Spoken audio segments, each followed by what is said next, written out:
Hello students, I am Abhinash. I am your physics coach. Today we will discuss about a very important term called permittivity. We know the quantity permittivity, the parameter permittivity is a constant quantity, and we studied in the topic electrostatics, and we will discuss about the basic concept about permittivity. So let's go. तो हमें ये जो permittivity पता है कि ये permittivity कहाँ पर हमें देखा था, जो कूलम्स लॉ में कूलम फोर्स था F equal to 1/4πε0 Q1 Q2/r²। इस फार्मूला से हम परमिटिविटी को देखे थे। तो पहले उस परमिटिविटी को जानने के पहले हम कुछ बेसिक्स को याद करते हैं। जैसे कि अगर एक चार्ज यहाँ पर है, यहाँ पर एक चार्ज है Q1 एंड Q2, तो इन दोनों के बीच के एक डिस्टेंस है मेंटेन हुआ है, वो है R। तो इन दोनों आपस में जो फोर्स को ट्रांसफ़र करेंगे, Q1 Q2 के ऊपर जो फोर्स देगा, Q2 Q1 के ऊपर जो फोर्स देगा, उस फोर्स का एक्सप्रेशन क्या होगा, F equal to K Q1 Q2/r²। Coulomb's law के अनुसार जो F है directly proportional to product of Q1 and Q2 and inversely proportional to the square of the distance between them. तो उससे हम अगर कंबाइन करके लिखेंगे तो ये आ जाएगा F proportional to Q1 Q2 over the r²। तो इस टर्म एक प्रोपोर्शनलिटी के फॉर्म पे आया, उसका अगर हम इक्वालिटी पे लाएंगे तो इक्वालिटी को लाने के लिए हम क्या करते हैं, एक कांस्टेंट ऑफ प्रोपोर्शनलिटी को मल्टीप्लाई करते हैं, तो वो इक्वल हो जाएगा।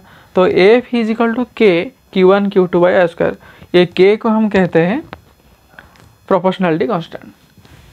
इस K का वैल्यू कितना होगा ये हमें कैसे पता चलेगा। हम जानते हैं कि Q का यूनिट कितना है, कूलम। R का यूनिट कितना होगा, मीटर में। फोर्स का यूनिट कितना होगा, न्यूटन पे। तो इसका वैल्यू अगर आएगा, ये कांस्टेंट भी होगा और उसका एक यूनिट भी होगा। क्यों, K का यूनिट हो जाएगा F r² Q1/Q2। तो हमें निकालना है कि K का सिर्फ यूनिट नहीं है, एक वैल्यू है, एक कांस्टेंट वैल्यू जो हर जगह पर इस रेशियो को मेंटेन करेगा। इसका मतलब ये है, अगर मैं 4 बार 1 लिखूं, 1 equal to 1 equal to 1 equal to 1, इसको अगर अलग अलग तरीके से हम लिखना चाहेंगे तो कैसे लिखेंगे। 1 को हम लिख सकते हैं 2/2,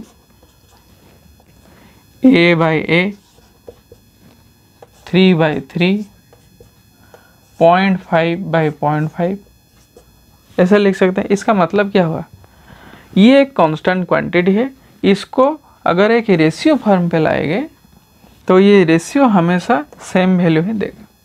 उस रेशियो में डिनोमिनेटर और न्यूमरेटर का वैल्यू जो कुछ भी हो, लेकिन जब रेशियो आएगा तब वो एक वही सेम कांस्टेंट ही आएगा।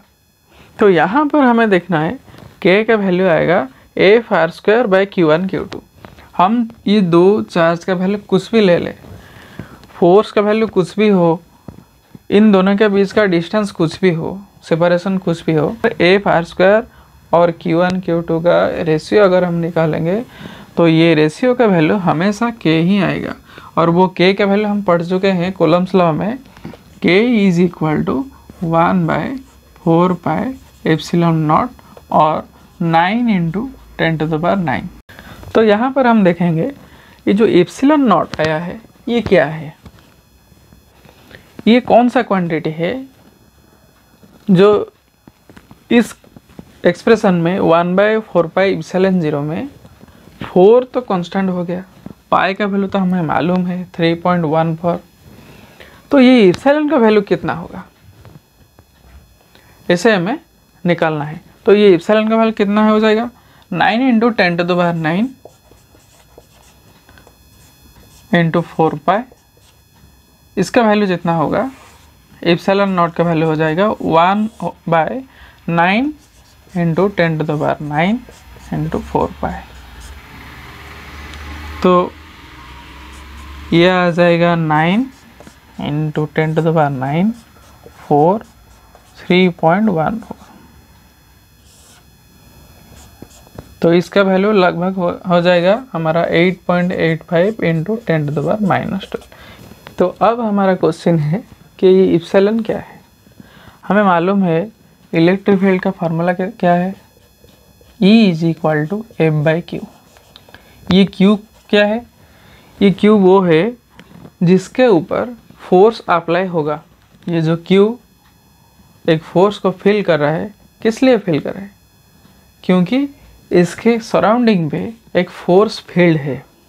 जैसे हम पढ़ते हैं, जो ग्रेविटेशनल फील्ड पढ़ते थे, ग्रेविटेशनल फोर्स का महसूस हम कैसे करते हैं।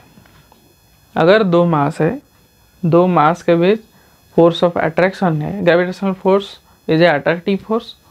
अगर उस फोर्स को हम महसूस करेंगे, कैसे महसूस करेंगे, उनका बीच एक सेपरेशन होगा और हमें लगना चाहिए फोर्स डाल रहा है हम पर, वो महसूस होना चाहिए। तो वो महसूस कैसे होगा, एक एग्जांपल दे रहा हूँ।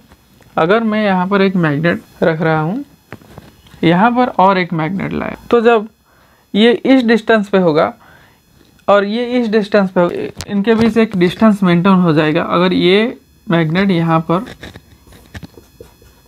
अगर होगा तो ये इसको सेम पोल है तो ये रिपेल करेगा, डिफरेंट पोल होगा तो अट्रैक्ट होगा। ये यहाँ पर जब होगा ये रिपल्सन फील नहीं करेगा। अगर दो मैग्नेट को एक साथ नज़दीक लाएंगे हम तो क्या हुआ, वो अट्रैक्ट करके जुड़ जाता है और रिपेल करता है। तो ये कैसे हुआ, ये डिस्टेंस के थ्रू हो रहा है, उनके बीच का जो सेपरेशन उसके वजह से ये हो रहा है। तो ये सेपरेशन का मीनिंग क्या है, इस पॉइंट से कौन से पॉइंट तक ये फोर्स को फील करना शुरू करेगा। जिस पॉइंट से ये शुरू कर रहा है उसको कहते हैं, जो फोर्स रीजन कहते हैं, फोर्स का इफेक्ट जहाँ पर हमें पता चलता है उस होल रीजन को हम कहते हैं फील्ड। और जो फोर्स वहाँ पर फील होता है उसको उसके नाम से ही वो फील्ड हो जाता है। जैसे ग्रेविटेशन का फोर्स अगर हम फील करेंगे तो है gravitational field. Nuclear force field होता है न्यूक्लियर फोर्स के लिए। यहाँ पर हम इलेक्ट्रिक फोर्स फील्ड को महसूस करेंगे इलेक्ट्रोस्टैटिक्स में।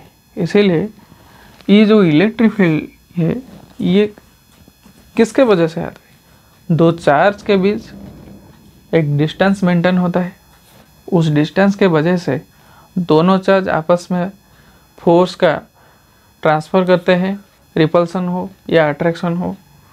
जिस पॉइंट से वो इस फोर्स को महसूस करते हैं उस पॉइंट से उन तक टोटल रीजन को ही कहा जाता है फील्ड। ये है सिंपल लैंग्वेज में। अगर आप मैथमेटिकल देखेंगे, फोर्स पर यूनिट चार्ज को हम कहते हैं इलेक्ट्रिक फील्ड। तो अब एक चीज़ देखेंगे, ये जो फोर्स फील्ड आया एक चार्ज के सराउंडिंग पे, उसका सराउंडिंग कैसा होगा। मगर ये एक चार्ज है तो इसका सराउंडिंग बेसिकली कैसा होगा, स्फेरिकल। इसका मतलब है वो स्फेरिकल सराउंडिंग है, उसका फील्ड है। तो उसी सराउंडिंग में जितना इलेक्ट्रिक फील्ड ज़्यादा और कम होगा उस हिसाब से ये चार्ज उस फोर्स को ज़्यादा और कम फील करेगा। तो मान लीजिए ये रहा आपका force F = Q1 and Q2/r², ये रहा K। तो इस रिलेशन से हम देखेंगे कि जो रीजन क्रिएट हो गया फोर्स का एक्सपीरियंस रीजन, जिस रीजन से फोर्स को हम एक्सपीरियंस करेंगे और ये चार्ज कौन से रीजन से स्टार्ट होगा उस फोर्स को महसूस करना, उस रीजन को हम कहते हैं इलेक्ट्रिक फील्ड। तो ये कैसे पता चलेगा, हमारा फॉर्मूला है coulomb force = K Q1 Q2/r²। इसका मतलब है अगर हम एक चार्ज लेंगे Q1 और ये Q1 उस कूलम फोर्स को फील कर रहा है, इसका मतलब है Q1 फील कर रहा है F फोर्स। तो एक यूनिट अमाउंट का जो वन लाइन प्रॉब्लम हम करते हैं मेथड इसमें, उसको यहाँ पर यूज करेंगे। अगर यूनिट अमाउंट ऑफ चार्ज उस फोर्स को फील करेगा तो कितना अमाउंट होगा, तो इसको हम कैसे लिखेंगे, F/Q1। तो इस यूनिट अमाउंट ऑफ फोर्स को, यूनिट चार्ज के ऊपर जो फोर्स अप्लाई हो रहा है उसको ही हम कहते हैं electrostatic field. Without two charges we can not feel the electrostatic force and electrostatic field. That's why अगर ये एक सरफेस हुआ, यहाँ पर भी एक चार्ज हो सकता है, यहाँ पर भी एक चार्ज हो सकता है, यहाँ पर भी एक चार्ज हो सकता है, यहाँ पर कहीं भी हो सकता है, उस चार्ज की वजह से ही ये वो फोर्स को फील करेगा। तो इस फोर्स के सराउंडिंग को ही हम कहते हैं फोर्स एक्सपीरियंस फील्ड और इलेक्ट्रिक फील्ड। तो ये हो गया E is equal to F/Q, Q1। तो हम इसी फॉर्मूला से निकालेंगे कि वो इप्सिलॉन क्या है, जो परमिटिविटी वो क्या है। तो हम यहाँ पर देखेंगे F हो जाएगा 1/4 एप्सिलॉन नॉट Q1 Q2/R², और ये था 1/Q1। तो ये Q1 कैंसिल हो गया, ये Q2/R² जो था हम इसको लिख सकते हैं। इसका मतलब ये हो गया, ये जो इलेक्ट्रिक फील्ड कहां पर अप्लाई हो रहा है, उसका रीजन क्या है, एक एरिया है 4πr²। R² का मतलब है एरिया का डायमेंशन, तो ये एरिया में आ गया। इसका मतलब ये फील्ड एक एरिया के थ्रू अप्लाई हो रहा है। किसके वजह से, Q2 चार्ज के वजह से Q1 के ऊपर। तो ये हो गया हमारा E इंटू ए, ये हो गया 1/ε0 टाइम्स Q2। तो ये हमारा कौन सा लॉ है, गॉस लॉ ऑफ इलेक्ट्रोस्टैटिक्स। अब जानेंगे ये जो इप्सिलॉन है इसका एक्चुअल मीनिंग क्या है। तो जो हमारा 3 प्रकार के परमिटिविटी क्वांटिटी है जो कांस्टेंट है, वो है परमिटिविटी इन वैक्यूम, जिसको हम डिनोट करते हैं इप्सिलॉन नॉट। एब्सोल्यूट परमिटिविटी है इप्सिलॉन, रिलेटिव परमिटिविटी है इप्सिलॉन आर। तो इसका हम मीनिंग जानेंगे। इप्सिलॉन नॉट का मीन्स जो फॉर्मूला में हम पाए हैं E is equal to Q/ε0। इसका मतलब हो गया, अगर कोई भी वैक्यूम मीडियम हो, चार्ज को टेस्ट करेंगे, टेस्ट चार्ज, उसको इसलिए टेस्ट चार्ज कहते हैं। तो उसके ऊपर कितना फोर्स आएगा, कितना फोर्स अप्लाई हो रहा है, फील्ड कितना है, तब जाकर हम इप्सिलॉन नॉट को कंसिडर करेंगे। अगर एब्सोल्यूट परमिटिविटी आया, ये एक मीडियम के थ्रू है, एक पर्टिकुलर मीडियम का एप्सिलॉन वैल्यू को हम कहते हैं absolute permittivity for a particular medium other than vacuum. Third one is the relative permittivity. Relative permittivity का मतलब है, अगर हम कोई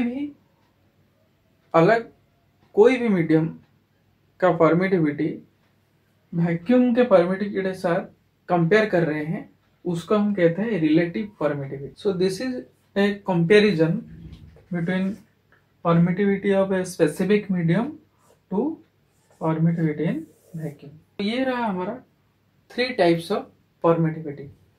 तो इस परमिटिविटी का काम क्या है, परमिटिविटी कौन से वर्ड से आया है, परमिट। यहाँ पर देखेंगे E इनवर्सली प्रोपोर्शनल टू 1/ε0।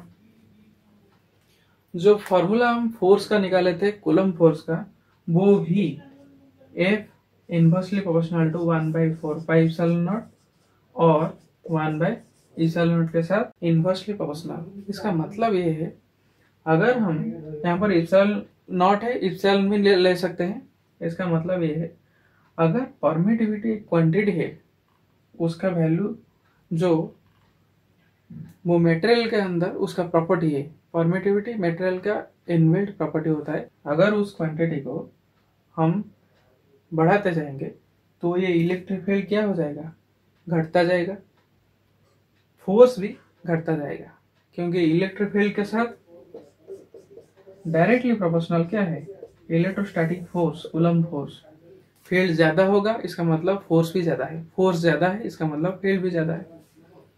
तो ये जो क्वांटिटी है इसका मतलब आ गया, ये अगर कम होगा तो इसका इफेक्ट भी कम होगा, इसका इफेक्ट अगर कम होगा तो इसका इफेक्ट बढ़ जाएगा। तो कुल मिलाकर हम ये बात पर कंक्लूजन जो आ गया वो है, तो परमिटिविटी का मतलब ये है the quantity which permits the electric field और electrostatic force to affect the charges inversely in a given medium. तो ये है परमिटिविटी का फिजिकल सिग्निफिकेंस।